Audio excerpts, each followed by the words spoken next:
कक्षा 8 के सभी विद्यार्थियों का मेरे चैनल में हार्दिक स्वागत है। आज मैं उपस्थित हूँ आपकी हिंदी पाठ्य पुस्तक दीक्षा अथवा प्रज्ञा से पाठ 19 लेकर।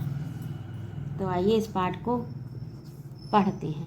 जब मैंने पहली पुस्तक खरीदी, ये पाठ का शीर्षक है। इस पाठ में लेखक ने जीवन में पुस्तकों के महत्व पर प्रकाश डाला है। बचपन की बात है, उस समय आर्य समाज का सुधारवादी आंदोलन पूरे जोर पर था। मेरे पिता आर्य समाज रानी मंडी के प्रधान थे और माँ ने स्त्री शिक्षा के लिए आदर्श कन्या पाठशाला की स्थापना की थी। पिता की अच्छी खासी सरकारी नौकरी थी। बर्मा रोड जब बन रही थी तब बहुत कमाया था उन्होंने, लेकिन मेरे जन्म के पहले ही गांधी जी के आह्वान पर उन्होंने सरकारी नौकरी छोड़ दी थी। हम लोग बड़े आर्थिक कष्टों से गुजर रहे थे, फिर भी घर में नियमित पत्र पत्रिकाएं आती थी। आर्य मित्र, साप्ताहिक, वेदोदय, सरस्वती गृहिणी और 2 बाल पत्रिकाएं खास मेरे लिए, बाल सखा और चमचम। उनमें होती थी परियों, राजकुमारों, दानवों और सुंदर राजकन्याओं की कहानियां और रेखा चित्र। मुझे पढ़ने की चाह लग गई। हर समय पढ़ता रहता। खाना खाते समय थाली के पास पत्रिकाएं रखकर पढ़ता। अपनी दोनों पत्रिकाओं के अलावा भी सरस्वती और आर्य मित्र पढ़ने की कोशिश करता। घर में पुस्तकें भी थीं, उपनिषदों और उनके हिंदी अनुवाद।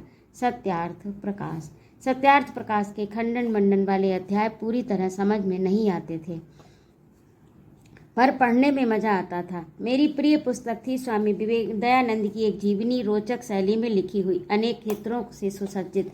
वे तत्कालीन पाखंडों के विरुद्ध अदम्य साहस दिखाने वाले अद्भुत व्यक्तित्व थे। कितनी ही रोमांचक घटनाएं थीं उनके जीवन की जो मुझे बहुत प्रभावित करती थी। चूहे को भगवान का मीठा खाते देखकर मान लेना कि प्रतिमाएं भगवान नहीं होती, घर छोड़कर भाग जाना, तमाम तीर्थों, जंगलों, गुफाओं, हिम शिखरों पर साधुओं के बीच घूमना, हर जगह उसकी तलाश करना कि भगवान क्या है, सत्य क्या है।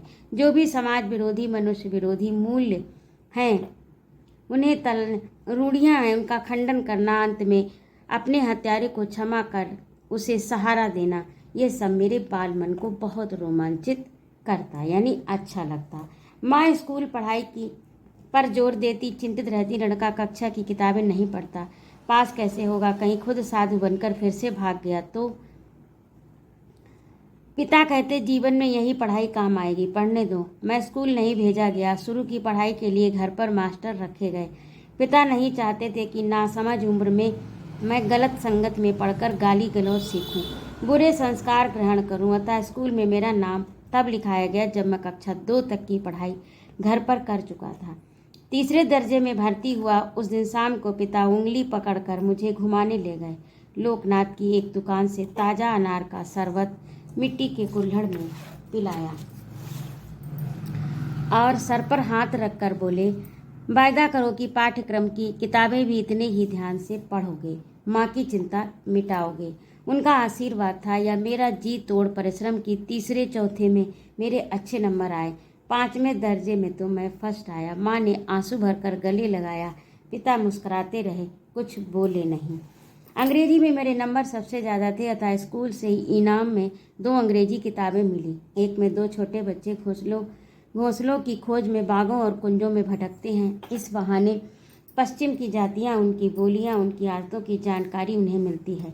दूसरी किताब थी ट्रस्ट दी रथ, जिसमें पानी के जहाज़ों की कथाएं थी। कितने प्रकार के होते हैं, कौन कौन सा माल लाद कर लाते हैं, कहाँ ले जाते हैं, नाविकों की ज़िंदगी कैसी होती, कैसे कैसे जीव मिलते हैं, क्या व्हेल होती है, कहाँ शार्क होती है, कहाँ व्हेल होती है, कहाँ शार्क होती है। इन 2 किताबों ने एक नई दुनिया का द्वार मेरे लिए खोल दिया। पक्षियों से भरा आकाश, रहस्यों से भरा समुद्र। पिता ने अलमारी के एक खाने में अपनी चीज़ें हटाकर जगह बनाई और मेरी दोनों किताबें उन खानों में रखकर कहा, आज से ये खाना तुम्हारी अपनी किताब का, ये तुम्हारी लाइब्रेरी है। यहाँ से आरंभ हुई उस बच्चे की लाइब्रेरी। आप पूछ सकते हैं कि किताबें पढ़ने का शौक़ तो ठीक किताबें इकट्ठी करने की सनक क्यों सवार हुई। उसका कारण भी बचपन का एक अनुभव है। प्रयागराज भारत के प्रख्यात शिक्षा केंद्रों में एक रहा। ईस्ट इंडिया कंपनी द्वारा स्थापित पब्लिक लाइब्रेरी से लेकर महामना मदन मोहन मालवीय द्वारा स्थापित भारतीय भवन तक मोहल्ले में एक लाइब्रेरी थी, हरि भवन। स्कूल से छुट्टी मिली कि मैं उसमें जाकर जम जाता। पिता दिवंगत हो चुके थे। लाइब्रेरी का चंदा चुकाने को पैसा नहीं था, अतः वहीं बैठकर किताबें निकलवा कर पढ़ता रहता। अपने छोटे से हरि भवन में खूब उपन्यास थे। वही परिचय हुआ बंकिम चंद्र चट्टोपाध्याय की दुर्गेश नंदिनी, कपाल कुंडला, आनंद मठ से, टॉलस्टॉय की अन्ना करेनिना, विक्टर ह्यूगो का पेरिस का कुबड़ा, गोरकी की मदर और सबसे मनोरंजन सर्वा रीच का विचित्र वीर यानी डॉन क्विक्सोट। हिंदी के ही माध्यम से सारी दुनिया कथा पात्रों से मुलाकात करना कितना आकर्षक था। लाइब्रेरी खुलते ही पहुंच जाता। जब लाइब्रेरियन शुक्ल जी कहते, बच्चा अब उठो, पुस्तकालय बंद करना है, तब बड़ी अनिच्छा से उठता। जिस दिन कोई अनिच्छा अर्थात इच्छा ना होने पर, जिस दिन कोई उपन्यास अधूरा छूट जाता, उस दिन मन में कसक होती, काश इतने पैसे होते कि सदस्य बनकर किताब इशू करा लाता। काश इस किताब को खरीद पाता तो घर में रखता। एक बार पढ़ता, 2 बार पढ़ता, बार बार पढ़ता, पर जानता था ये सपना ही रहेगा, भला कैसे पूरा हो पाएगा। पिता के देहावसान के बाद तो आर्थिक संकट इतना बढ़ गया कि पूछिए मत। फिर भी मैंने जीवन की पहली साहित्यिक पुस्तक अपने पैसों से कैसे खरीदी, ये आज तक याद है। उस साल इंटरमीडिएट पास किया। अपनी पुरानी पाठ्य पुस्तकें बेचकर बीए की पढ़ाई की पुस्तकें लेने सेकेंड हैंड बुक शॉप पर गया। उस बार जाने कैसे पाठ्य पुस्तकें खरीद कर 2 रुपए बच गए। सामने के सिनेमा घर में देवदास लगी थी। न्यू थिएटर्स में बहुत चर्चा थी उसकी, लेकिन मेरी माँ को सिनेमा देखना बिल्कुल नापसंद था। माँ का मानना था कि उसी के बच्चे बिगड़ते हैं, लेकिन उसके गाने सिनेमा गृह के बाहर बजते हैं। उसमें सहगल का एक गाना था, दुख के दिन अब बीतत नहीं, उसे अक्सर गुनगुनाता रहता। कभी कभी गुनगुनाते आंखों से आंसू भी आ जाते, जाने क्यों। एक दिन माँ ने सुना, माँ का दिल तो आखिर माँ का दिल। एक दिन बोली, दुख के दिन बीत जाएंगे, बेटा दिल इतना छोटा क्यों करता है, धीरज से काम ले।